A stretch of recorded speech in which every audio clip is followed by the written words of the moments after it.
Every Saturday is Cat Day on Echoplex Media, and not only are we posting fucking cats, we invite all content creators to join our open panel. Visit echoplexmedia.com/panel to learn how to join. Every third Saturday is Operation Catterday, where we cover this week and last year and play the best clips from the cast of conspiracy characters that Now Space has learned to loathe. The show starts at 8 p.m. Pacific at twitch.tv/echoplexmedia.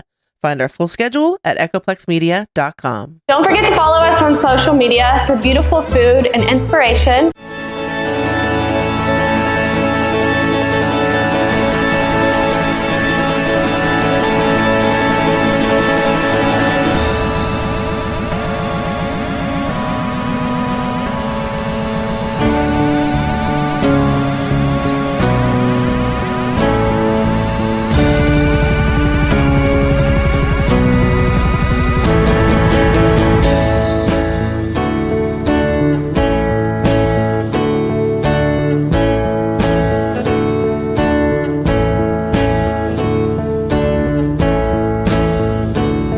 See the same people every other day, but we never say hey, cause we're never looking the way, or my face was in my notebook, we passed each other, didn't look. But these are the people of the towns, of the towns, the towns, of the towns.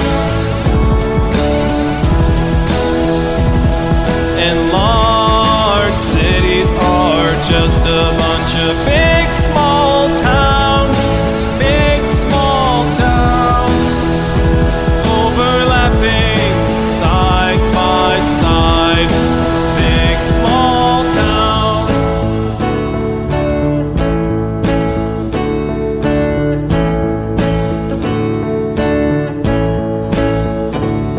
I see new people every day, everyone's on their way, doing the things that failed their day, and I'm going places too, doing the things that I do with my time. We are the people of the towns, of the towns, the towns, of the towns, and large cities are just a bunch of big small towns,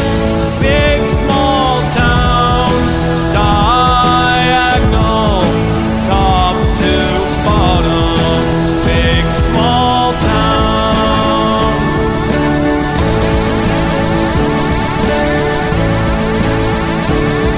Be nice to the people of the towns, once in a while look around, cause what's going around's coming around. What came around's coming around. What's going around's coming around.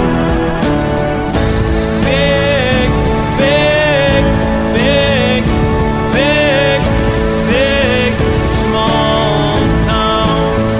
Word gets around in the big small towns.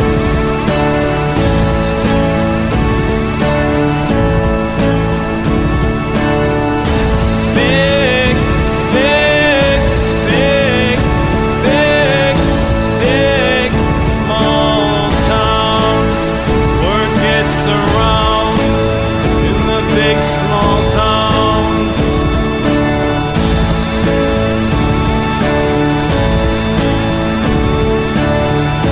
Big, big, big, big, big, small towns. Word gets around in the big small towns. Hey everybody, welcome to Downballot. We do the show live once again, back on Tuesday where I think the show belongs.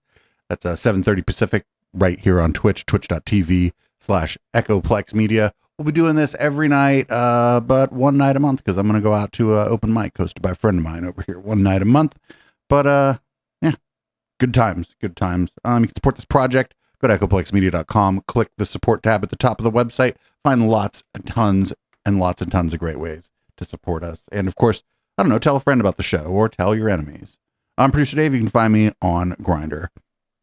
And with you, as always, is the Councilman. You can find me at THE_Councilman on X, aka Twitter. You can also find me feeding Bad Baby at your local artisanal urban eatery shop type place.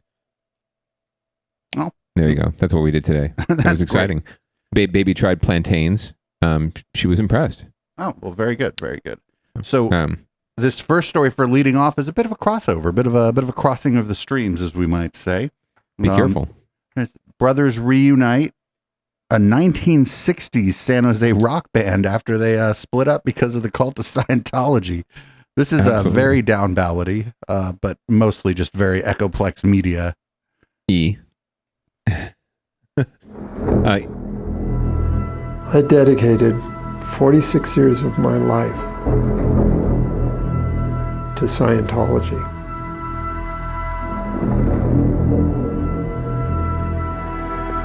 It's hotter than getting out of a physical prison. You know what'll happen with the kids and everybody else you know eventually. I supported this organization. I did more than support it. That world has nothing to do with reality. You can't erase me. How much it has completely destroyed people's lives and taken all of their money. I always assume Scientology. It's Tony. Hi, Tony. Me. I'm not going to ever see you again before you die. I mean, of course he has a hit record. Could we introduce you individually and then we'll do a little talking? Okay, Jeff. But because of Scientology, we got pulled out of our careers.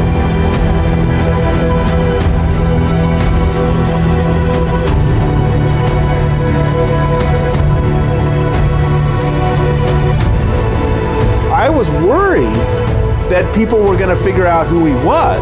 And then I knew he was moving out of it. Because once a person starts that move, it's hard to stop him.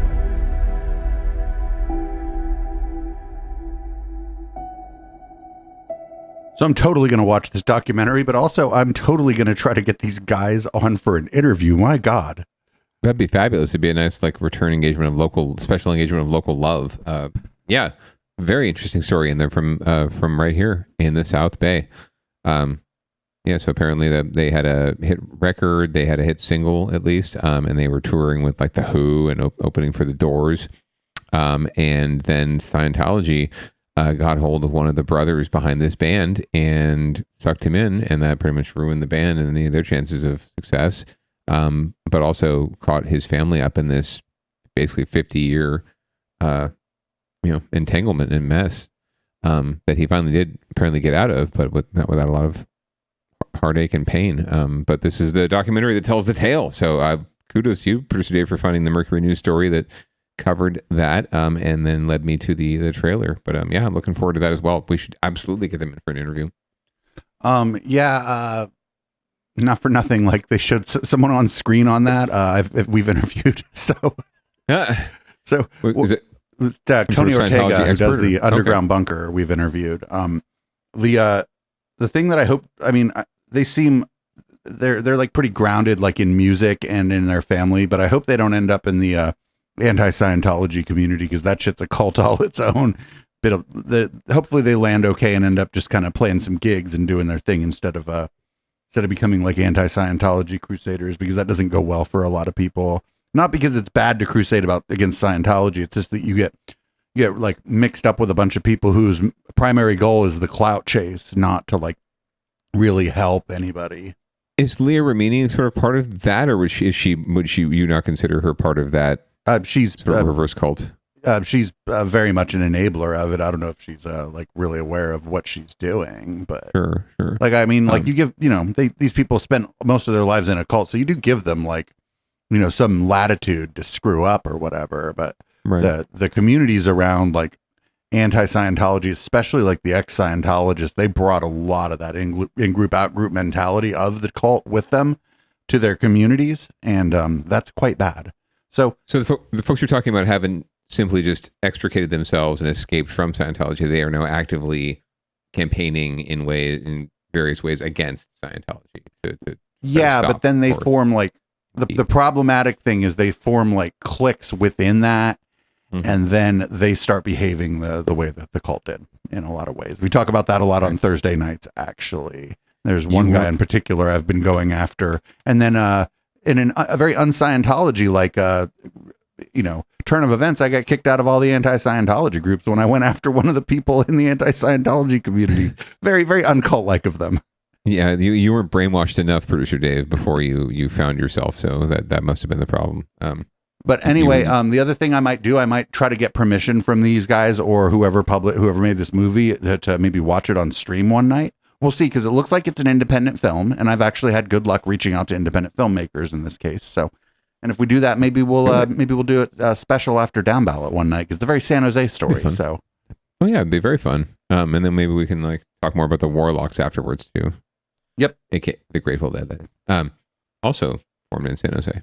All right. Well, thank you for finding that leading off story. I thought it was fabulous and a really great way to, as you say, cross the streams and to remind everyone that there is a broad network of programming here on Echoplex Media, but it all comes back to that Sunday show. Please tune in and watch the derp unfold. That's really where Downballot started. It's where most of the content that you see on this wonderful network originated. So please tune in.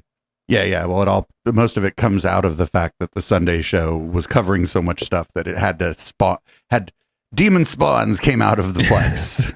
It's got water spilled on it, or it stayed up too late, or whatever the fucking gremlins thing is. We spilled water on it, and it stayed up too late. Yeah, that happened. And all right, well, we did have to put a couple of the shows in the microwave, but that's different. And Downballot's, certainly one of those. I think we're still baking. We're in that phase of they say, let's stand for 15 seconds. We're in that phase, I think, right now. Let's stand. Let what is it? It's like let cure for 160 episodes.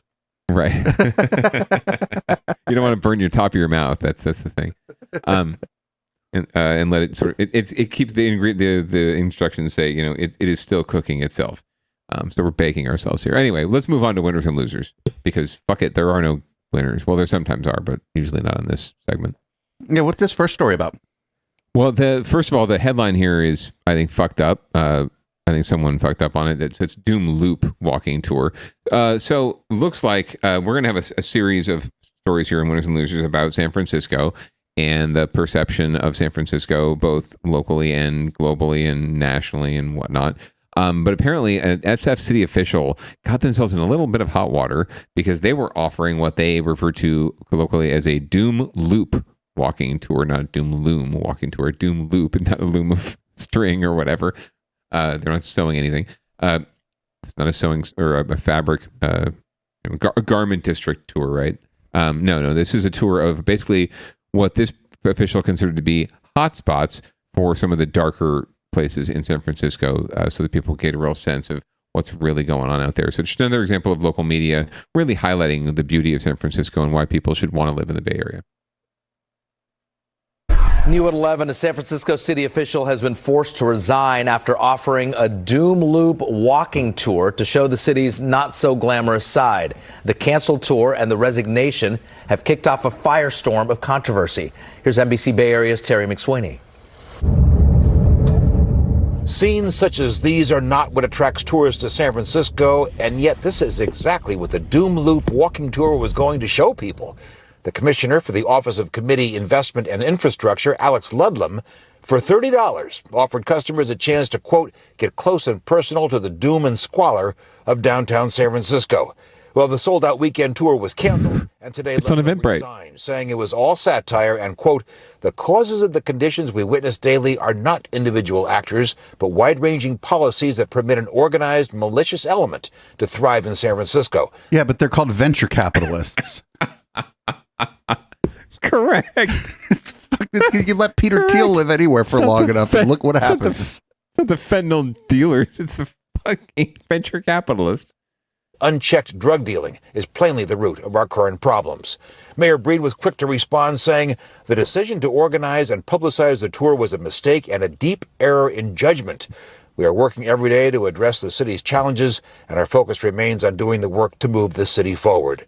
Yes. Recovery advocate Tom Wolfe has given dozens of free tours of the Tenderloin, downtown, and the Market Street open-air drug markets to everyone from congressional reps to local officials. This is about raising awareness, to change our city's policies and to change the direction of San Francisco to help it recover, because we love San Francisco. And by charging for the tour, it sounds a little bit like maybe, a little bit of a grift. And I'm wondering why I wasn't charging for my tours. Tenderloin walking tours, and says satire does not work in the current situation. We're in a very serious epidemic. We're in a very serious crisis. We don't need this political footballs going back and forth across the field while we're dealing with Tyrone and Sheila, who are laying on the damn ground. The tour may have been more for local consumption because the tourists we spoke to at the Powell Street cable car turnaround were not interested. It seems that there's happier things that we could be doing with our time. Yeah, we came here to see the city in its light, not its darkness. I would have sympathy for them, but I don't think I would take a tour of them. In San Francisco, Terry McSweeney, NBC Bay Area News. Yeah, like the tourists, they had no problem with fighting tourists. The tourists are like, I don't want to do that. Fuck that. Yeah, who wants to go on a doom loop walking tour? That's just does not sound like fun. If you saw that in the guidebook, right, like the Rick Steves guidebook, he would probably not recommend that, and I don't think it would sound very appealing. So yeah, don't recommend paying the $30. Although I feel like the guy who was not charging and was offering like a legit tour, he really should be charging, right? Like they make a little money apparently off of this action. So, and it wouldn't be a grift; it would be a legit tour, right? So, yeah, very interesting use of time here. So what I'm thinking is that, like, what people don't understand is that, like, smaller cities, smaller towns have homeless people too. It's just that those people are able to hide more effectively. They're able to. They're not going to be concentrated in one place, right? Like, sure. And not for nothing, homeless people from all over the country come to San Francisco and particularly Los Angeles because the weather it's less likely to kill you. Yeah. There's a refrain that you hear quite a bit amongst, shall we say, anti-homeless or anti-unhoused advocates, housing providers, whatever you want to call them, is that, all these unhoused people, homeless people, they flock to California and Santa Clara County, particularly in the Bay Area, in San Francisco, because of all the resources and the programs that are offered for them, right? And we just basically give away the farm. We basically, give them a bunch of money and housing, and and they can have a whole life just sucking off the government tit. That's basically the refrain, right? But really, it's just because we have really fucking nice weather. That's all there is to it, right? And when you're in a city, right, a major city, a metropolis, a Bay Area like we have here, there's just more opportunity to do what you need to do to survive, right? To find money, resources, whatever it is, a place to stay, by asking, by panhandling, by just being around a bunch of people, right? And being in consort with a bunch of other folks who are facing the same dilemma that you are, right? Strength in numbers, right? So it just makes sense that you're going to see more folks who are unhoused in urban communities. Plus, again, a lot of them, 80%, over 80%, 86%, I forget what the study says, of unhoused people, their last address was within the county where they're currently residing, right? Right. Like, so yeah, it's not like it's not that that's the majority. It's just that it's more that it if you're somewhere where it snows and you have an opportunity to go somewhere where it doesn't snow and you're going to be unhoused, whether you're in one place or the other, you're going to do everything you can to get out of the place where it snows. Yeah. Because you're going to die in the place where it snows. Right. And you're also just not going to see, there's not as many people. Right? It's percentages too, right? There's, and in towns like that, like in the Sierras, right? Like it's they don't have thousands of unhoused people. They have, Jane or Joe, the homeless person, right? Like they probably know these folks personally, right? Like the folks that are in their communities. But it's percentages, right? We're very, very populous area.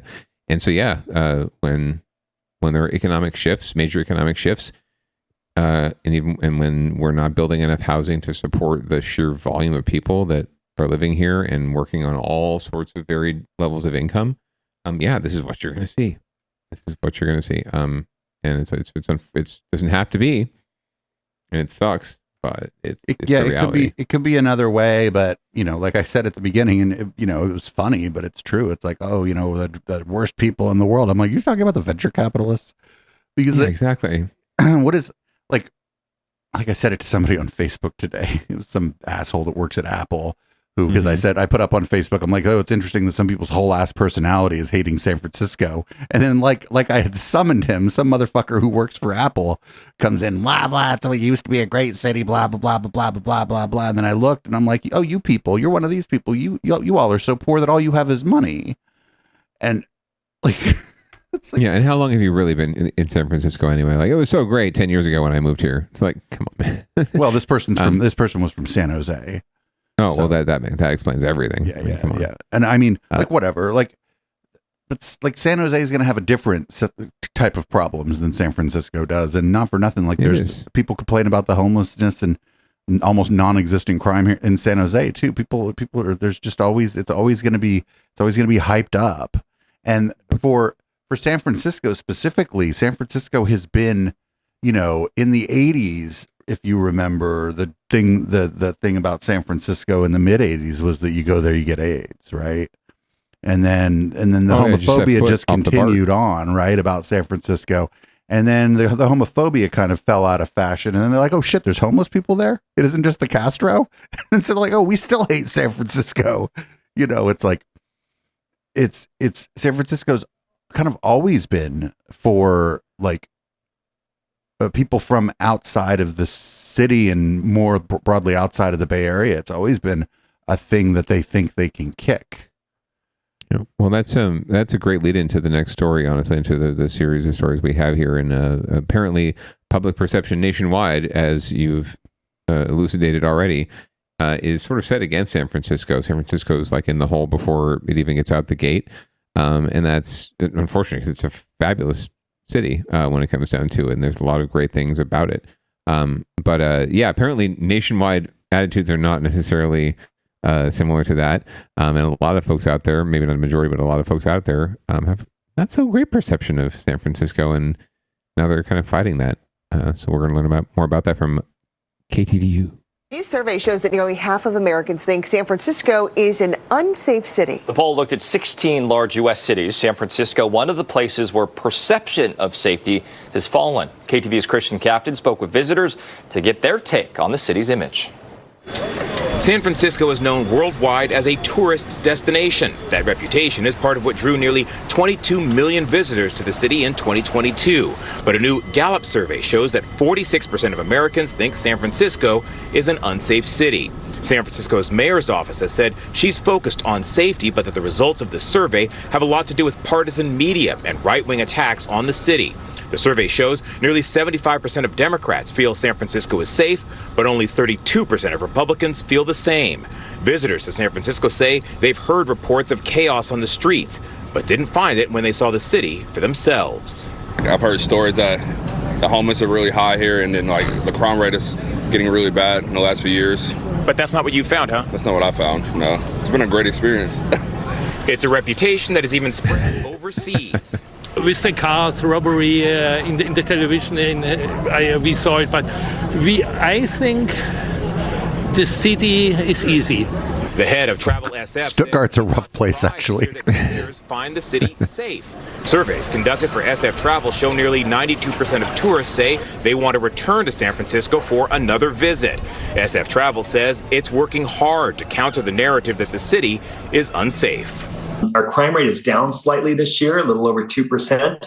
And San Francisco is a safe city. The challenge we have right now is perception. There's a lot of people out there and on the internet who are blogging or sending videos that don't like San Francisco's politics, don't like San Francisco. The Hotel Council agrees there's work to be done to improve the city's image. Alex Bastian says that's part of the reason the hotels have joined together, combating crime and making sure visitors have a safe trip to San Francisco.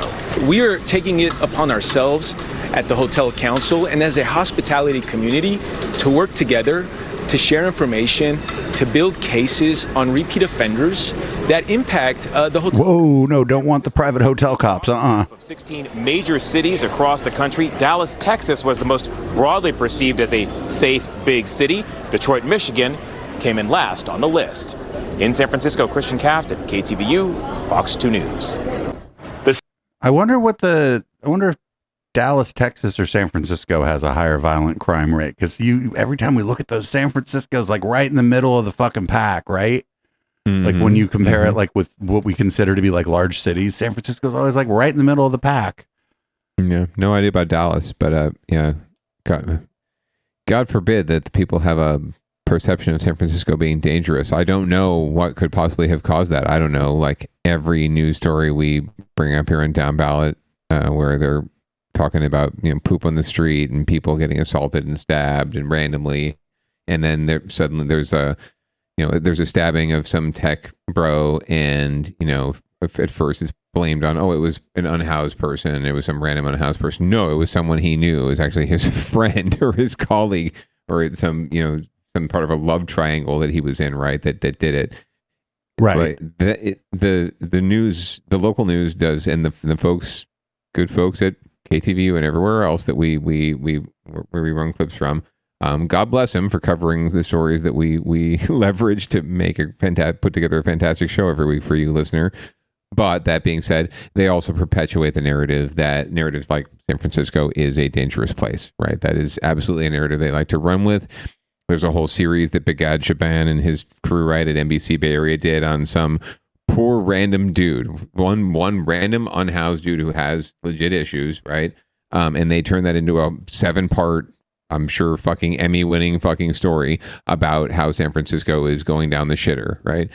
We even have a whole segment of this show that I think ironically originally was, get your shit together, SF, right?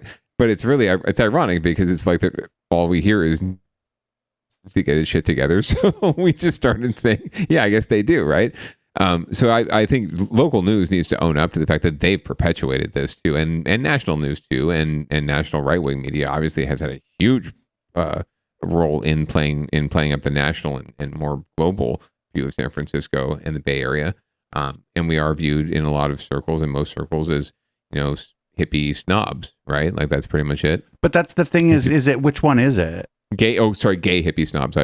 Which one is it? I mean, is San Francisco the gay hippie snob district of the Castro, or is it the Tenderloin, or as we both know, is it a city with a lot of people, a lot of little different neighborhoods that a lot of different shit's going on in, and you get in where you fit in, whether you're a tourist or you live there.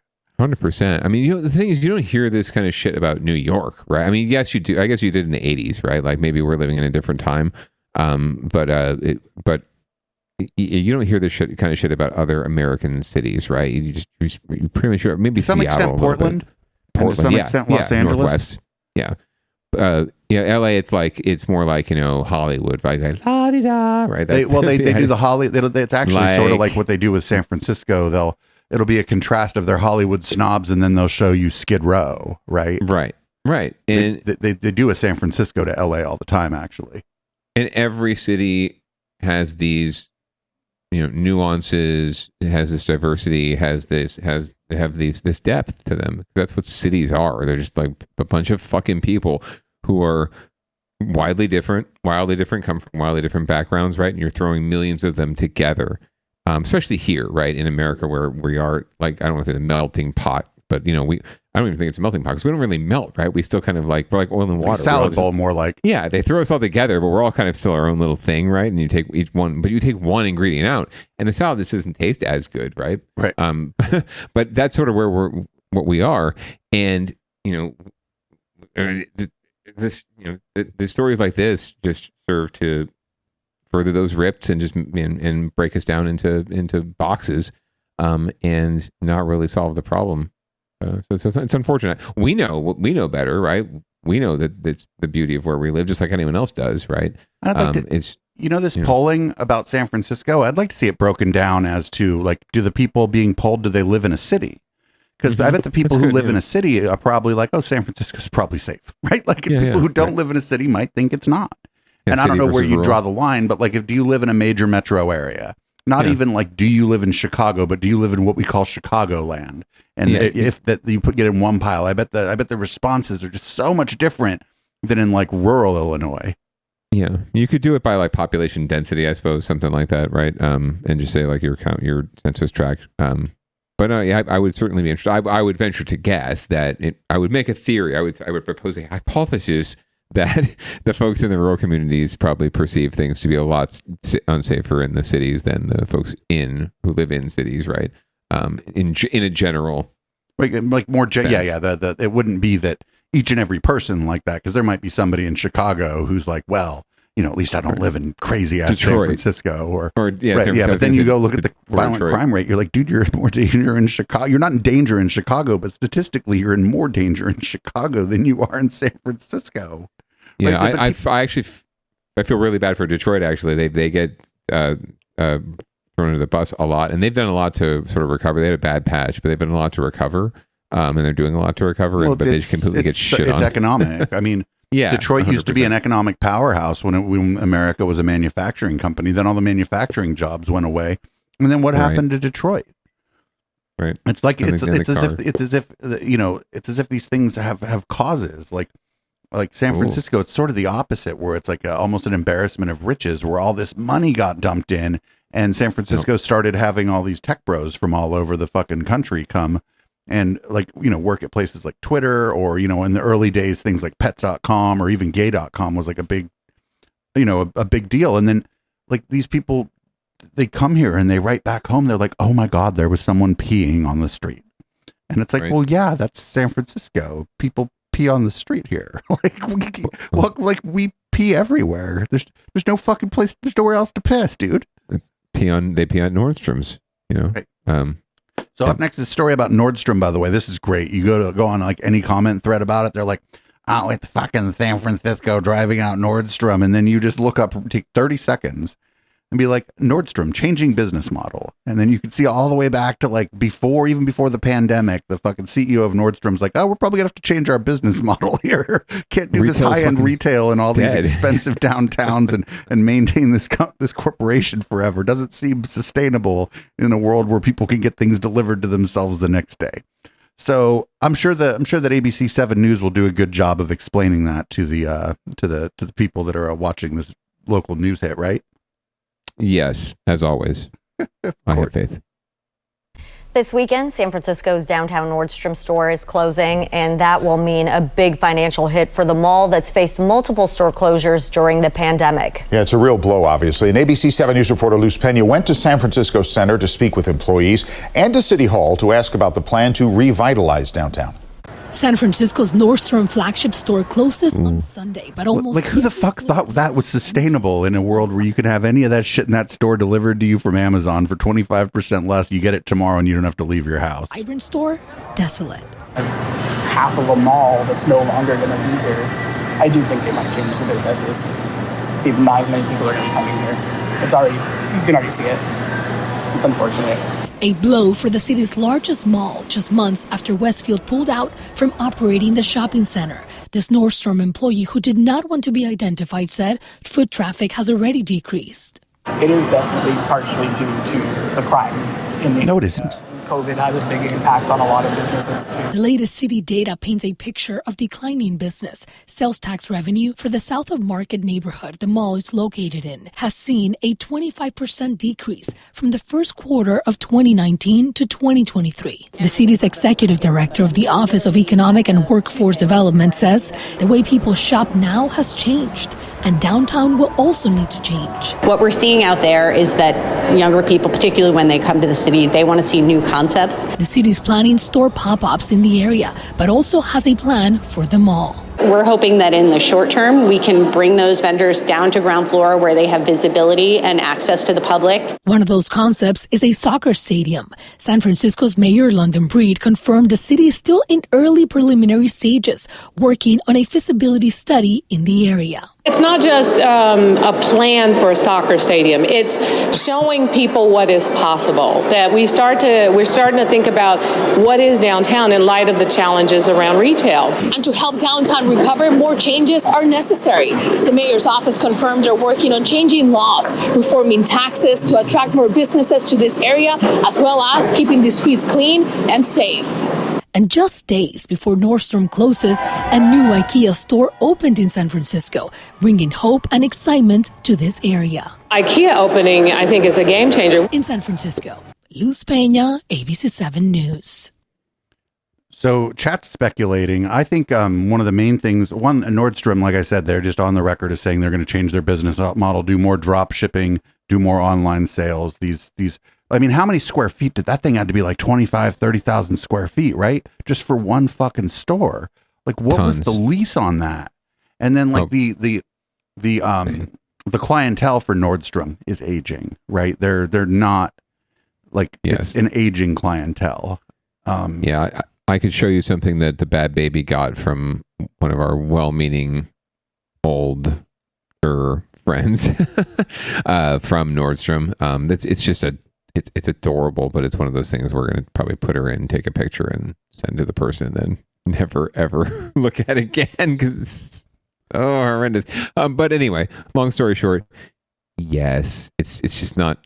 It's frankly none of these large scale retail soccer stadium where a department store used to be. You have to start thinking of like, what the fuck? Who the fuck's bright idea was it to take up that much space with a single department store in the first place? Like, at the time when that Westfield, or that it wasn't Westfield at the time, Westfield didn't exist, but when the San Francisco Center was built, it was state of the art, and it was sort of state of the art for retail at the time too. This was pre Amazon. It was pre the model we have today, which predates COVID again, as you astutely pointed out, but the paradigm shift had not happened yet, and it was really seen as again state of the art, the top of the class, the pinnacle of retail.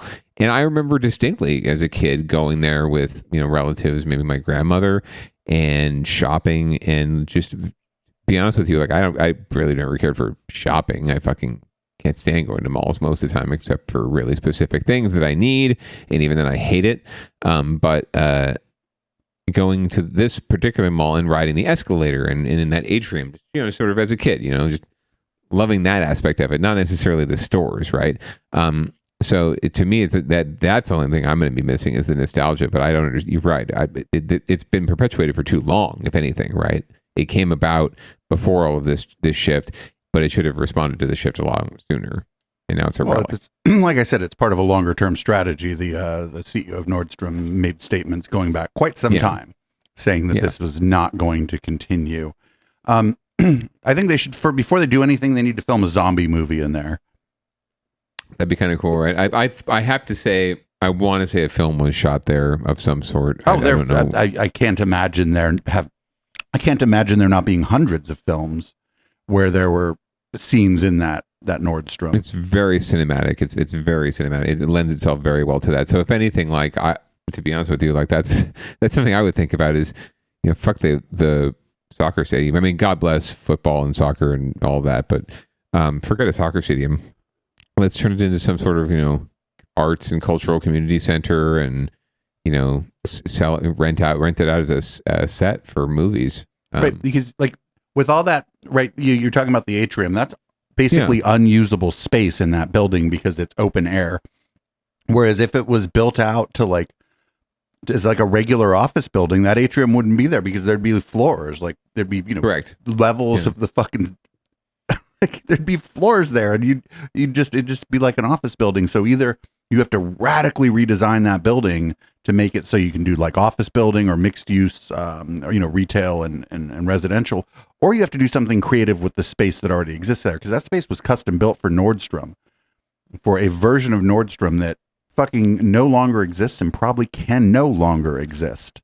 They're moving to more of their they're opening more of the Nordstrom Rack stores, which are more like a regular department store. So they have to do something with it. I still say zombie movie. Before you do anything, film a fucking zombie movie in there. Hashtag zombie movie Nordstroms. Let's look at what they can do to repurpose it first before they decide to tear it down and build a soccer stadium, another stadium. Well, yeah, and I mean, tearing the building down is a huge pain in the ass, but they're gonna have to do something. Yeah.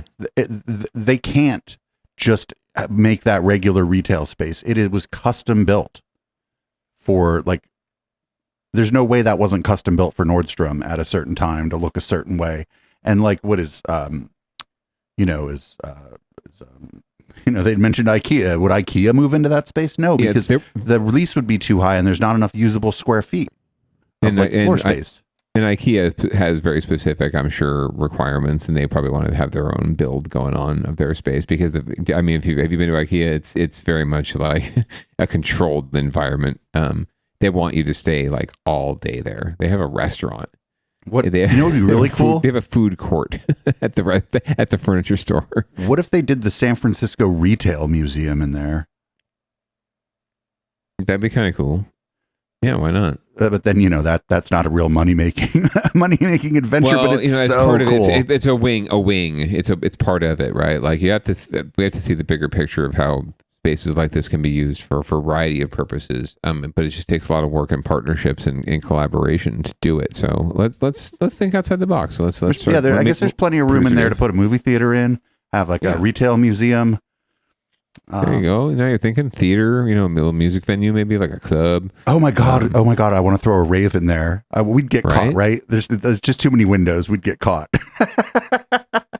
Well, just don't put a giant like X on the roof, lighting up the entire night sky, and you should be fucking fine, I suppose. As long as the windows are double paned, you should be all right.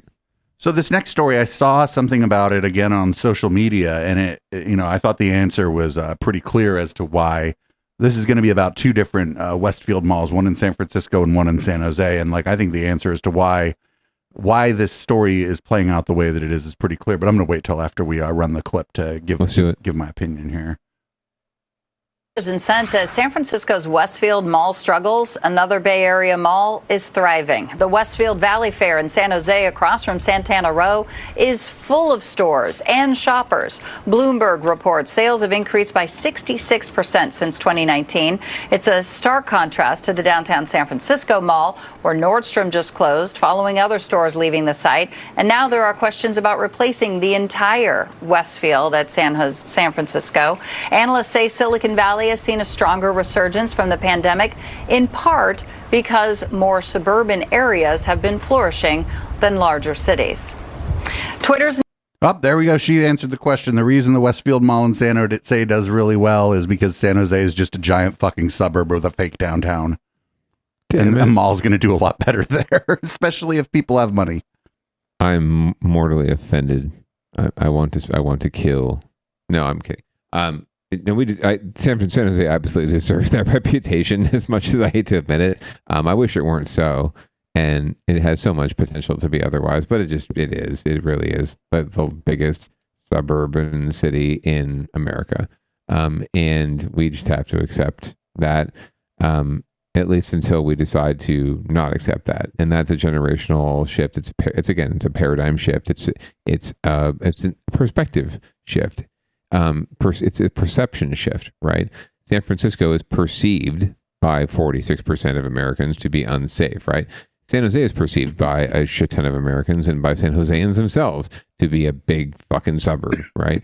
So as long as we consider ourselves to be a big fucking suburb, we're going to be a big fucking suburb. That's just how things, it's natural order of being, right? One thing leads to the next, right? We have to want to be a city. We have to want to be something else. We have to want to do something more. And a lot of us do, but we're stuck with all these thousands and hundreds of thousands of people who don't, and who come to public comment at city council meetings, and their first refrain, the first 15 seconds of their 1 minute, they get 1 minute, and they spend the first 25% of their comment talking about how they have lived in this city for 40 years and they've owned their home for 50 years or whatever. And it's never been this bad. And they're so upset about this, that, or the other thing, right? Like it's some sort of sense of entitlement. Like just because you've been here for a long time means you're entitled to something more than the next person. And it's something where I'm a third generation San Josean. Like my family's been that's here. A San Josean, sure. San Josean, thank you. But my family's been here, right? But I don't make that. I don't take that as a sense of like privilege, and I don't expect anything for it, right? It's just more like that's who I am. That kind of helps define me as a person. Not for nothing, but like the Valley Fair was there for a while, but as soon as the plans for Santana Row went up, they basically, the city basically urban planned that whole area to be an upscale shopping area. Yes. In a way that's you can't do on Market Street in San Francisco because you just can't. Yes, there's actually an urban use land use designation in the general plan for that area, those spots. I honestly, I'm so awful. I forget the specific one, but it's not destination retail, but it's something like that. It's like major retail or regional retail, something like that. Is the urban land use designation or the land use designation for that space, urban retail. But I mean, if so you you're just look absolutely at right, they did that. They did that exact thing. Yeah. Like if you just get old pictures of Valley Fair before Santana Row was there, and then you get pictures of Valley Fair after Santana Row got put in across the street, you're looking at two different shopping centers. I'll give you one better, man. I used to, I tell my wife this all the time. I used to go to Valley Fair with my grandmother when it was an outdoor mall. It was just two sides of a strip mall outdoors. Like there was no indoor corridors at all to get like, I think tennis shoes. There was a tennis shoe shop there that was not like, it was called like Stride Ride or some shit. It wasn't even like a legit, Foot Locker or one of these places we go to for shoes today. It was just an independent foot store, right? Or a shoe store. But it was at Valley Fair and it was an outdoor mall near her place, and we'd go there and then we'd go to like whatever the burger barn for burgers afterwards. And that was life, right? Ho hum. But now I go to Valley Fair and it's like Italy and like Shake Shack and like three or four different corridors inside where they trap you in this like world of commerce and expect you to just spend all of your money and your time and your life there shopping. Right. It's like almost like painful. It's almost like you could spend a whole day there, and that's the point. You could get tacos and you can get beer. I mean, and tequila. Oh, to be fair, I like their little. They got this little beer booth right in the middle of like the walkway. What I used to like to do, like I'd have all my shopping done on Christmas Eve night, and I'd just sit there at that and just get trashed and watch all these panicked people trying to buy some shit for Christmas the next day. I need the chubby wubby. No, I need the chubby wubby. My child needs the chubby wubby. You don't understand. Well, you didn't see that, right? Because it wasn't like in a retail store, but you could see the panicked look on people's faces. Well, they're panicking about they're anticipating the conflict that's going to happen when they come across the last chubby wubby, and the other parent comes across it too, and they're fearing that moment. They would love to walk into a store and there's just chubby wubbies wall to wall, and they can just grab whichever one they want. Their kid will be happy with it, but no, they need the specific fucking chubby wubby, and there's only one left, and that's their fear. And you're right, you can see it in their face. It's like, so at a different Westfield San Jose shopping center, one that I used to live just around the way from, they've opened, imagine a Taco Bell, but with a bar. That's in a mall. This is a recipe for disaster. I don't know, man. That might help with like commerce if they're trying to stay open, but let's find out. Cantina is now open in one of San Jose's busiest shopping malls. Today's grand opening showcased what's different about the new store and what it means for the future of shopping malls. KTVU South Bay reporter LaMonica Peters live tonight in San Jose with more on the story. LaMonica. Always looking good. And now you know why I put this in the docket. My very first job was at a Taco Bell inside of a mall, and never would I have imagined that I'd be sitting at a patio with a fireplace, drinking a drink like this, no alcohol, at Taco Bell. Things change. People like to party, hang out. I think it's just a vibe. The newest Bay Area Taco Bell Cantina is now open in the Westfield Oak Ridge Mall. Yeah, they were like, we got to wait till Dave moves to open this, all right? San Jose.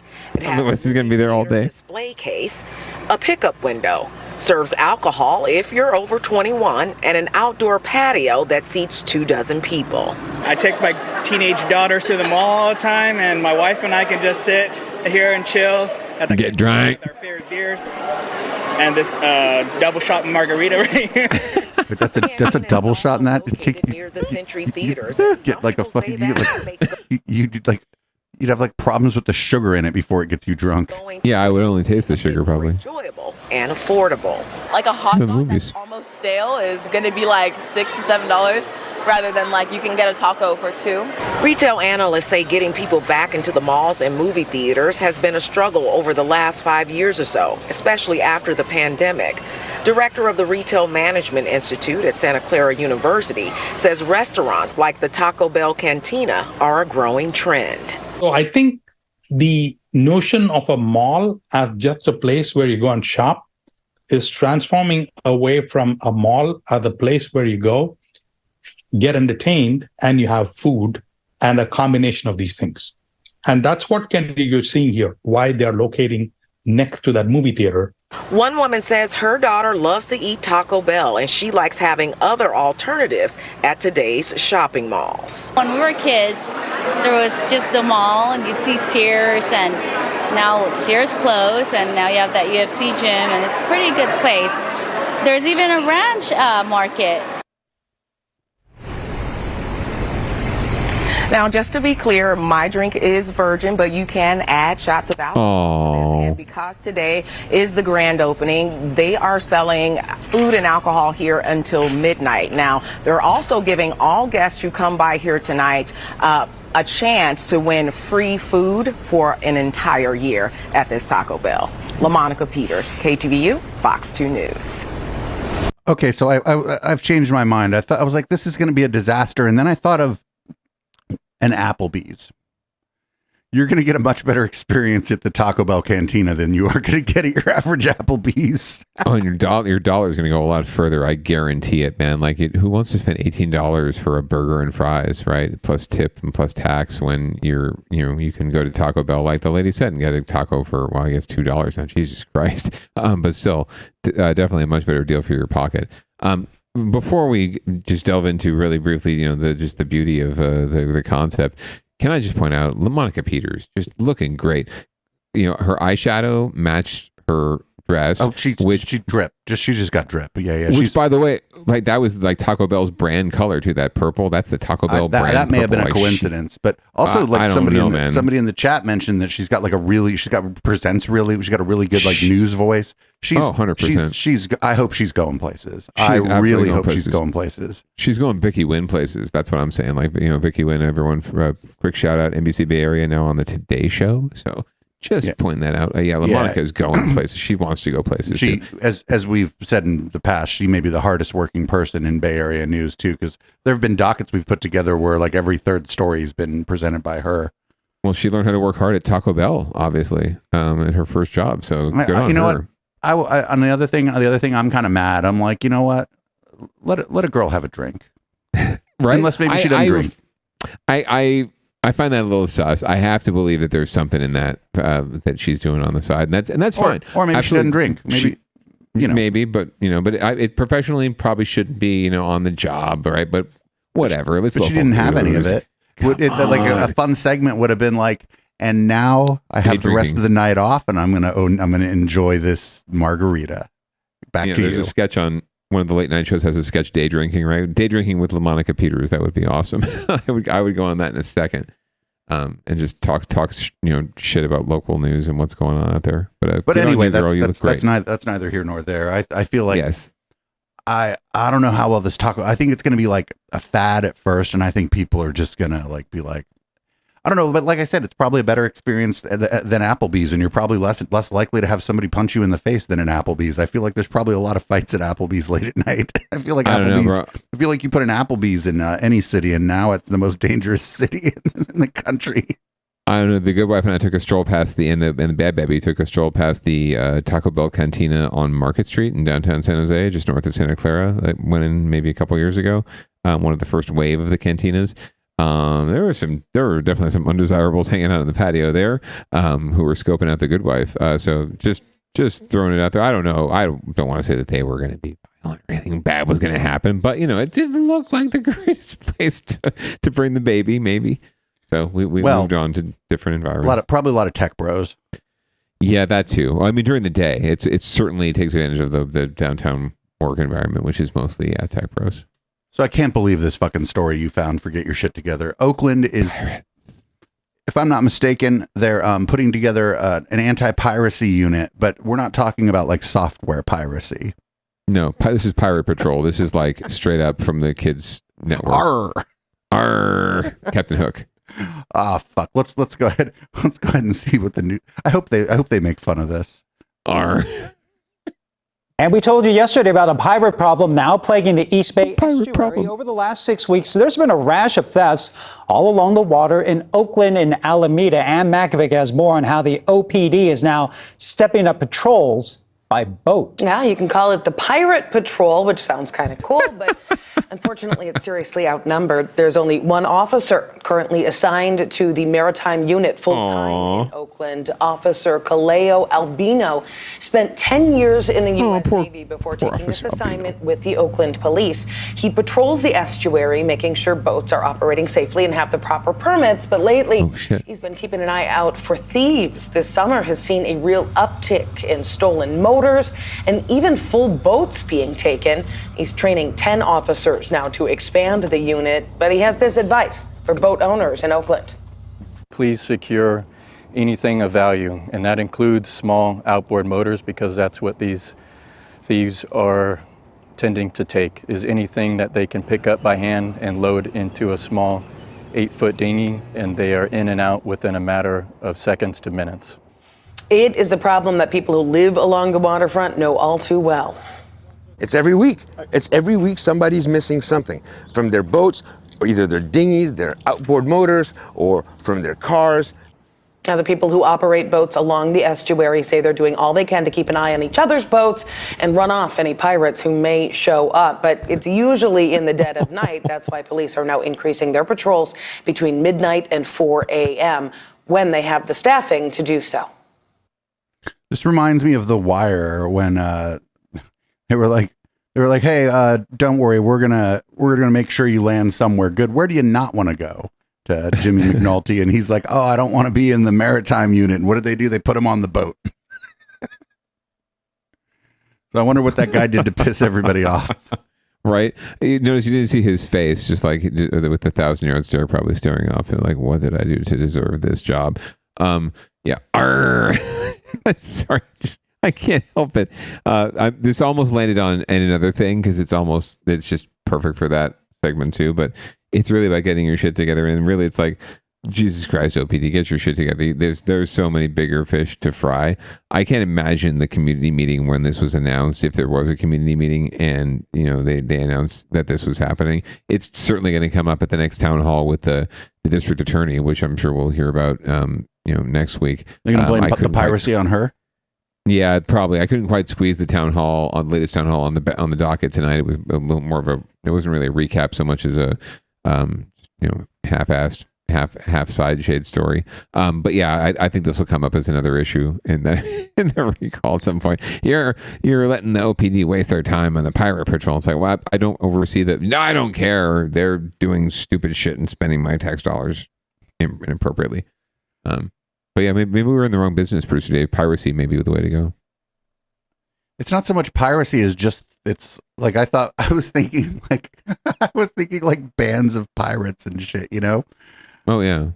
Well, it's just theft. People are just like, oh, the people on boats have things too. We're going to steal shit from their boat. It's like, well, no shit. Those are thieves. Thieves right. Going to thieve. Like, they're just like on boats themselves. So right. Therefore they're pirates, right? Like, I wonder if they were coming from by land, would they still be pirates?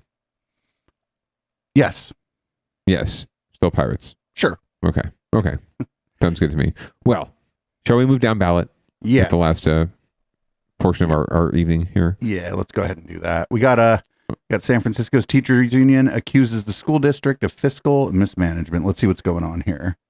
Hot off the presses. Harsh accusations tonight against San Francisco Unified. A coalition of teachers and parents and union members say years of mismanagement and a looming budget crisis are destroying that school district. Yeah, the group is hoping to halt the rumored plans for campus closures. Here's NBC Bay Area Sergio Quintana. Pay us now! Pay us now! On the steps of the former San Francisco Unified Schools Administration Building, a group of teachers, trade workers, and union leaders chanted criticism of the district's long-troubled payroll system, a system that's bungled payments for some employees and lost them altogether for others. Now the group says it's bracing for news on possible cutbacks by the district. We reject the notion that staffing shortages and school closures are predetermined or unavoidable. This news conference is being held in anticipation of the regular school board meeting tomorrow. One of the items on that agenda is the allocation of school district resources. A 46-page presentation by the superintendent, Dr. Matt Wayne, includes no mention of any school closures, but it does spell out the district's falling student enrollment. It also notes there are several campuses concentrated in parts of the city where students don't live, and acknowledges significant projected budget deficits over the next few years. A written statement from an SFUSD spokesperson says the district is focused on responsibly managing its resources, but teacher and staff employee unions and some parents accuse the district of making a series of bad decisions over the last few years, including hiring too many administrators and paying millions of dollars for a payroll system that's been riddled with problems since it launched last year. And the insult to injury is our members are still owed money. Not from last month, not from last week, but from October of 2021. Rudy Gonzalez says there are only 76 campus maintenance workers servicing the whole district, and they're still waiting on more than $1.1 million in some back pay. This group insists many of the district's problems need to be solved before any talk of downsizing, and they believe enrollment could rebound if those issues are corrected. Because of the way the district has managed their schools, people don't want to send their kids there. The school board meets tomorrow afternoon to begin discussing plans for dealing with the district's looming issues. In San Francisco, Sergio Quintana, NBC, Bay Area News. So I think they may be wrong about the lower enrollment. I think the lower enrollment might just be a function of people can't afford to live in San Francisco and have kids. So there's going to be like less school-age kids in San Francisco. Yeah, you've got a couple competing interests here that are coming into friction, right? One is that enrollment's declining, not just in San Francisco, but across the board, everywhere, but particularly in cities where cost of living is much higher than it is in more suburban or rural communities, right? So you're seeing a lot of families having to move themselves and to uproot themselves and place themselves outside of the districts that they're in now. So you're seeing a lot of declining enrollment. It doesn't preclude those families from having the parents from having to commute back here to work, and makes it even more challenging for their kids. But that's beside the point. Enrollment's declining across the board, and that leads to declining funding, which leads to less money to pay people. And 80% of any public agency, the expenditures is people. So it's no surprise that you're seeing a crunch. Do I think that districts could have planned ahead better and should be paying their teachers better? Absolutely. I think teachers should be getting paid on the level of doctors and lawyers and all these hotshots that get, $700, $800 an hour to, push papers around and speak in legalese and confuse people and shake people down, basically. Teachers should absolutely be in that kind of class of pay across the board, but it's not the district's, it's not necessarily San Francisco Unified's fault. I'm sure they have their specific issues. I'm sure they have got some problems, but it's more of a fundamental issue. It's at the state level, the national level. We're just not providing enough funding for education in general, right? And so I completely sympathize and support and would walk a picket line with teachers to get better conditions for themselves. But there's also just a reality of the fact that they're, even if districts were completely magnanimous and bargaining in good faith, there's only so much they can do. Well, it seems to me like one of the big challenges here is to make basically to on the fly make these sort of systemic changes in the district, right? They're saying, well, there's schools that are clustered together where there aren't any students, so the students have to go all the way across town. Well, okay, in a city like San Francisco, you can't just be like, okay, well, we're going to shut this school down and open another one across town. There's nowhere to do it. So it seems like it's a mess for everyone involved. But like with the declining number of students, they're going to have to eventually shut some of the schools down. It just seems like they need to be like with those projections, these plans should be like further out and like more of the maybe more of the stakeholders should be involved in trying to decide, how they're going to do this. Cause otherwise, we're just in this cycle where you don't close any of the schools, then all the schools are going to suffer from like lack of funding because there's just too many of them for the number of students. And the teachers aren't happy, the administrators aren't happy, the students aren't happy, the parents aren't happy, and then the news gets to keep doing the same fucking story about the school district over and over and over and over again. Right, So, and suddenly San Francisco becomes an even less desirable place to live, right? well, for parents of young children, I mean I feel like that red and white ferry has already sailed. It's already sailed. Yeah. Yeah, no, you're 100% correct. And at this stage, so closing schools is the third rail of school politics, right? And school board politics. They talk about Prop 13 in California being the third rail of politics, right? That's for legislature. But school funding and this issue is, and school closure specifically, is absolutely the third rail in local school board politics. So it's something they just don't want to address ever, right? They don't ever want to have to do this, and no one does. But they don't like it's like they're reversed to even addressing it when they do have to do it until it's absolutely 100% necessary, right? Like the year before, and they look at the budget and they're like, this is just not working, and they wait until the final moment, and then all of hell breaks loose because they didn't plan ahead. Like you said, they didn't think ahead. They weren't willing to have the conversation. They weren't ready to have the conversation with their community, and they didn't have the conversation. And that's unfortunate, but that's completely understandable. It's exactly what I would expect to happen. And because when it comes down to it, school districts, just like any entrenched public entity, are really hesitant to have conversations around things that they know are going to cause a lot of work, right? And a lot of community are going to require a lot of community engagement, a lot of family and parent engagement to resolve and to massage, so that you don't have a revolt in your hands. You don't have more parents leaving the district because they can't afford to send their kids to private school, or because they do have other options, right? Where they can send their kids. They can go live with granny across town or in another city within a different district, right? Like they have options, and they will do it, right? The folks who don't have options have already moved on. Those are the ones who are leaving, right? And leaving town. And then there's folks who don't have options who have to stay because they're just on that cusp, right? Like they have nothing else. Parents have no other option than to send their kids to the private or to the local public school in the neighborhood. And that's really what they should be able to do. And they should expect it to be their kid to get a good education and to be free from bullying and harassment and grow up in an inclusive, beautiful environment. But we all know that's not the case either, right? So this whole system is imperfect. It's flawed. We all know it. And there's just not enough people willing to have a serious conversation about how we can resolve it together, and not just parents. Yeah, I just feel like people would be less pissed off about a school closing if they knew the school was going to close 3 years before it closed. Do you know what I'm saying? 100%. Well, yeah, no. The number one thing that it's not so much like okay, ho hum, the school closed, right? Like, okay, I get it.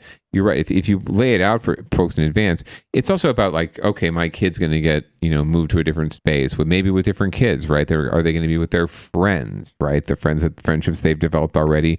Are we going to, what are the impacts to our life, right? Like our morning life, like drop off. How are they getting to school? Where's the new bus, right? All these adjustments that have to be made, they're going to have to be made, right? Like you said, the school's fucking closing at some point.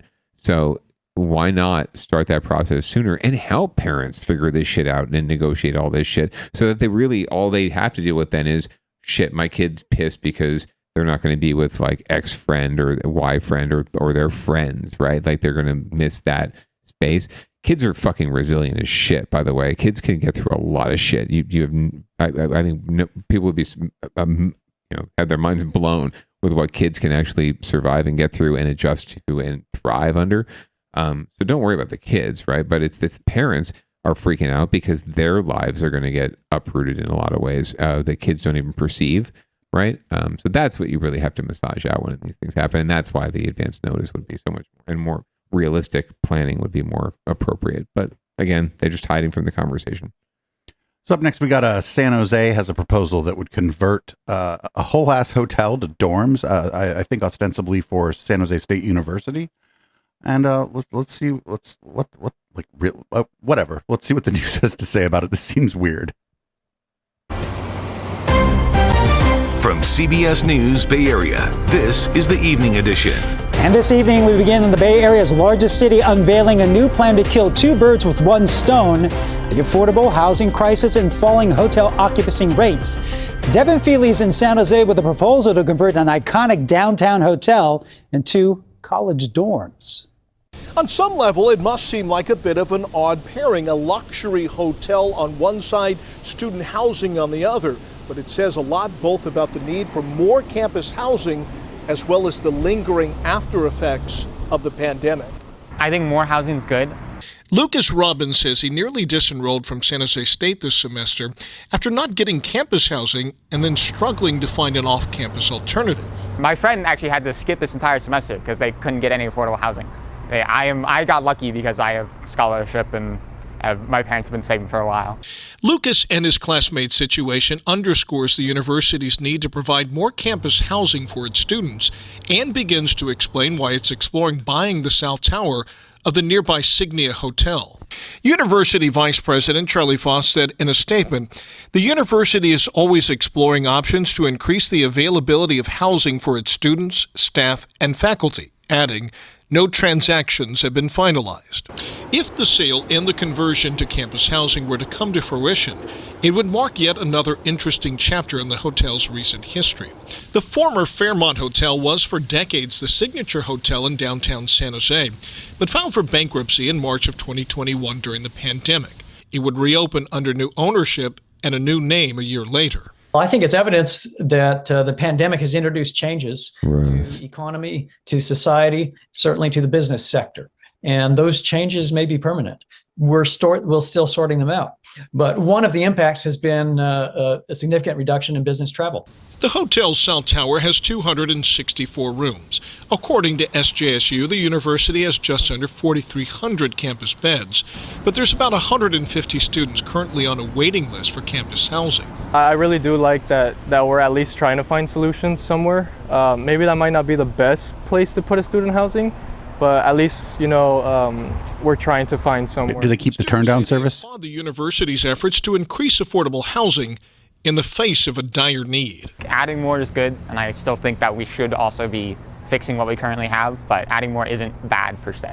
So when is a deal likely to be struck? That's basically unknowable at this point, and it's also unclear about whether or not the fact that this information has leaked out to the public will speed things up or slow them down. So I don't think a hotel is the worst place to do this. They've got like ballrooms that could serve as like other things for the like other facilities for the students, right? They could have cafeterias. They could have like event spaces. They could do movies. Like you could do all kinds of cool stuff with the rest of the hotel. It's just like I hope they're not trying to cram 2 students into each of them fucking rooms. I suppose we'll see, but I don't know what kind of meeting space and room space they have in that tower. Frankly, I don't know how much of it's in the main tower and how much of it is in the South Tower. This is somewhat of a shift. I think the initial interest was in converting it to some sort of luxury housing, not luxury housing, but market rate, which is pretty much luxury housing. So good on San Jose State for hopefully stepping in and seeing what can be done here. That'd be pretty fabulous rooms, but some of them might be a little cramped for 2 people. Especially, although given the recent experience with our burgeoning family, right? It's getting a little tight in those rooms these days. But even 2 people, I think, is still fairly comfortable and could be done. So let's look into what can be done. But I mean, that would be 2 people. Like you don't have to have like a desk, right? You don't have to be able to study and stuff in there for 2 people. Like it's I think like it and like. I could see like maybe some of the bigger rooms, like at the top, like some of the more penthouse or whatever being like multiple occupancy, maybe. But, the standard hotel room, pretty fucking small. That's true. And when you have one, there's usually like one desk and like a little table or an end table or something for work. But you can also go to the library and other things when you're near campus. That's the beauty of a nice downtown campus and the beautiful library that the university shares with the city. That's coming up on its 20th anniversary, I think, or 30th anniversary. The New King Library 20th anniversary. My God. So please support your local public school. One of the best CSUs in the system. So we've gotten this far and haven't talked about Mayor Ed 209 yet. What is Mayor Ed 209 up to? I figured we had to have something. I know we're coming up on our time tonight, but he is very upset because there are a lot of properties out there that owners are allowing to just get a little unseemly and unsightly, and as he would call it, blighted. So he's proposing new ways to crack down on those properties and those landlords. We're going to find out more.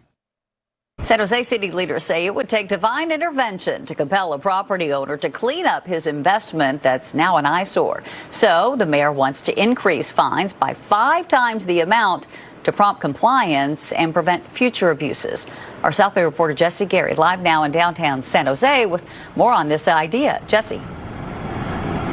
Heather, we told you about the First Church of Christ Scientists back in May. The owner assessed daily fines for allowing it to sit the way you see it, a tarp-covered mess, and now city leaders want to up the ante. What should be a point of civic pride that's turned into a point of, frankly, embarrassment. Thursday, San Jose Mayor Matt Mahan and others. Well, that mayor should be a point of civic pride too, sir. Blighted properties. The target that's serving as a catalyst for action, the tarp-covered First Church of Christian Scientists. This could be a showcase for the city. Dude, demolish that building. And people are so used to seeing this building as a pile of trash bags. Since June, the city has been fining owner ZNL Properties $1,000 per day. That'll soon top out at $100,000. We have seen no indication from ZNL Property that these fines are having an impact. The mayor, along with District 3 Councilman Omar Torres, wants the fine limit increased to $500,000. I will not allow this historically significant property to continue to deteriorate. You could probably do something repair-wise at that church with $500,000 in your hand. I'm not sure you could do anything if you had $100,000 in your hand. The church was built in 1905, but a move by the original congregation left the building abandoned in 75. It sat dormant through the decades, one owner after another, promising renewal. There's a beautiful building underneath there. ZNL Properties is the latest with grand plans. Its successes are juxtaposed with a lack of progress with the old bus station and the church. City officials say COVID and legal woes for its CEO haven't helped, and the resulting melees is hurting area residents and businesses. It's probably impacted our business a little bit. Nobody really wants to come down and park around the neighborhood and take a look at what is behind us. We want to kind of that guy's fucking little outdoor patio is always cracking. He's lying. Do conferences here, do their shopping here. We all deserve a safe, clean city, but it won't happen unless each of us does our part. The city's Rules and Open Government Committee could approve the mayor's request next Wednesday. If not, it would have to go to a vote of the full council sometime this fall. We're live in downtown San Jose. Jesse Gary, KTVU, Fox 2 News. Heather, back up to you in Oakland. Yeah, Jesse, I mean, I can understand the mayor and other city leaders' frustration, but if the property owner isn't responding in any way to the current fines, why do they think that anything will change once they boost the fine amount? Not necessarily for this property owner, that's true, Heather, but you got to remember, other people are watching this and saying, $100,000, maybe I just pay the fine and leave it and let it sit, as opposed to it's going to be $500,000, I better take action. So maybe it may not work in this case, but other people are watching, Heather. Yeah, it could set an example. All right, Jesse Gary, appreciate your reporting tonight. Thank you. So I don't like the term blighted. I think that a better way to do this would be like if your property is vacant. For a certain amount of time. If you have not leased it or sold it, we're going to start fining you. Sure. I mean, they're also looking. They're trying to find a word or a way to describe, it's also unkept too, right? Like it's you can have a property that's been vacant, but you could also be spending money to keep up the property, right, and keep the frontage nice and keep it all, keep it presentable, quote unquote. But they also have to define what that means, right? What does that mean? What does blighted mean? That's why I don't like it. I think I think it's going to be applied unfairly. I think. Yeah, it will be 100%. It's a code word. It's a code word that's been applied to properties primarily in lower income neighborhoods of color. It's how it goes. So yeah, it's a loaded word that should not be used in this case. There's certainly issues with that particular property and others where it's like, there should be some. Well, really, there should be some standards for, if they really want to do this, there should be some standards for upkeep and maintenance of vacant properties, right? And not just some vague allusion to blight. So they need to really define, what does that mean, right? What does that mean? Does it mean, no boards on the windows? Does it mean they come and clean the human and the bird and other animal feces off of the sidewalks? You know, all this stuff is why I think that just vacant. After a certain amount of time, if you have not leased or sold your property, guess what? We're sending you a bill. Yeah, they do already. It's just not it's just not enough, right? There's no teeth to it. So they're talking about basically upping the fines. And I would do like carve outs for like, that's a historic building. If somebody buys it and they're like, they can start showing receipts that they have contractors going in there and that they're putting the work into the building and that it's going to take longer than the amount of time. Fine. You know what I'm saying? Yeah. Yeah, no, totally agree. But it's all about setting standards. It's really hard to set a standard in this case, other than you're right. That's why I think vacant and time. That's why I think vacant works so much better than blighted or not being kept. And it would totally apply in this situation, like they said, right? 1975 is when the congregation left, right? And it's pretty much been sitting there for my whole life, like for almost 50 years, just sitting there, right? So yeah, it would still apply, and it would be completely applicable in this situation. So and you're right. And again, vacant is you know, there's not really a whole lot of interpretation. There's no quibble there. Yeah, there's no quibble. Like someone who's like, are you leasing it to someone? Right. Like the person who's like, I don't want to pay my property taxes because I'm, you know, or I'm living in the unit, so I don't need to do that. Are you really living there? You come over there a couple nights a month. Right. But I mean, this would be commercial property, obviously. Yeah, no, 100%. Just giving some analogy there. Well, anyway, we're going to move on to another thing. We usually have an animal interest story, and in this case, fuck yeah, we have an animal interest story. The otters are on the rise, not just in Monterey Bay, but also in Lake Tahoe, apparently. Yeah, here we go. The river otters are just like, they're like, get the fuck out of here. Is this a LaMonica Peters story? We'll see. I don't know. Being warned to be aware of their surroundings after 2 recent river otter attacks near Lake Tahoe. An attack last month on the Feather River left a woman covered in bites. The director of River Otter Ecology Project tells us just how rare these types of attacks are. I think it's very likely that the river otters were close to people in the river. People were floating by or swimming by, and they got close to the otters. And otters are frightened of people. Even though they look cute and cuddly, they view us as frightening, as a frightening event in their life. Isidore has advised people to leave the area immediately in the event of an attack. I wonder why they're...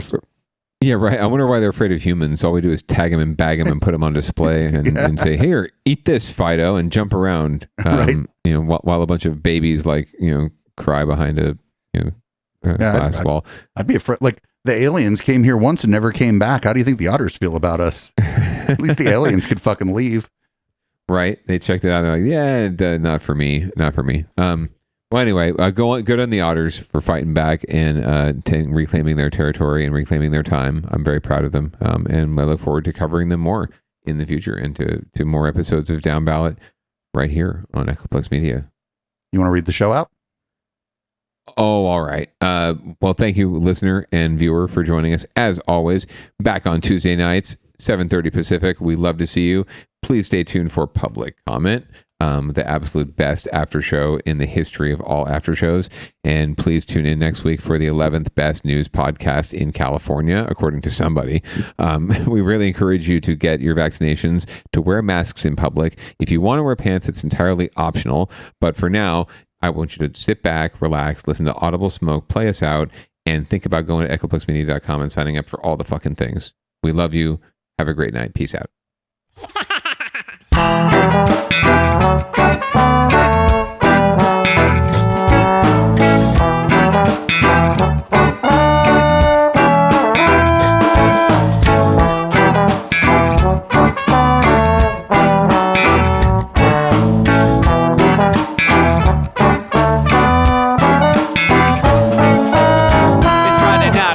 Time to get the party started. Pick up my phone just to check and see who's calling. Dress up real nice for the ladies at the bar, and I'm driving in my car just to get to where they are.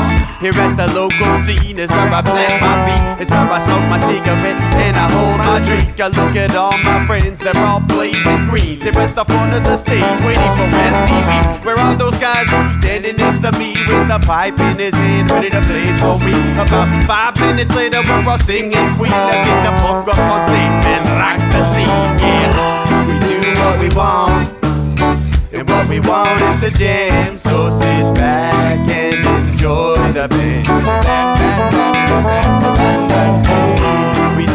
we want, what we wanna do, and what we want is to jam. So sit back and enjoy the band. Enjoy that band. I turn and head back to the bar for a refill, man, because you know where we are. We're headed out to the car to smoke another one and another one. Now just when the magic starts kicking in, I hear relapse playing, you know it's time to head in. Alright everybody, now it's time to grab a new drink, spark it if you got it, and then pass it to me. Yeah, we do what we want, and what we want is to jam. So sit back and enjoy the band. We do what we want, what we wanna do, and what we want is to jam. So sit back and enjoy the band. Enjoy that band. Last up on the bill for the show tonight is Down and Dirty at 5, so we're headed outside to spark up another joint. Now who's got my lighter? Stoner E, of course, shouldn't you be inside? I'm all up in this bitch, being who I gotta be. I'm fucked up like the U.S. economy. The truth is that I don't think logically. Stoner E take you on a psychedelic odyssey. Now inside motherfuckers is rocking me, and outside shit we smoke a lot of broccoli. Rocky the roller, yo, that sexy girl be jocking me. Ain't too drunk to fuck, but I'll probably do it sloppily. We do what we want, what we wanna do, and what we want is to jam. So sit back and enjoy the band. Enjoy the band, enjoy that band. We do what we want, what we wanna do, and what we want is to jam. So sit back and enjoy the band. Molly say that he like jamming, and he hope he like jamming too. Well, I gotta say, thank you, Bob, we do. Yes, I gotta say, thank you, Bob, we do. Well, Bob Marley said that he like jamming, and he hope he like jamming too. Well, I gotta say, thank you, Bob, we do. Yes, I gotta say, thank you, Bob, we do. Yeah, we do what we want, and what we want is to jam. So sit back and enjoy the band. We do what we want, and what we wanna do, what we want is to jam. So sit back and enjoy the band. Enjoy that band. We do what we want, what we wanna do, what we want is to jam. So sit back and enjoy the band. Enjoy that band. We do what we want, and what we want is to jam. So sit back and enjoy the band. Yeah, yeah, yeah. Just sit back and enjoy the band. So sit back and enjoy the band. We just do what we want, and enjoy what we want is to jam. So sit back and enjoy the band.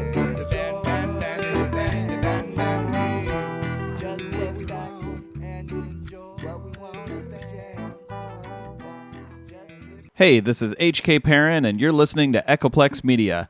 Check out The Plex live every Sunday at 7 p.m. Pacific on twitch.tv/Echoplex Media.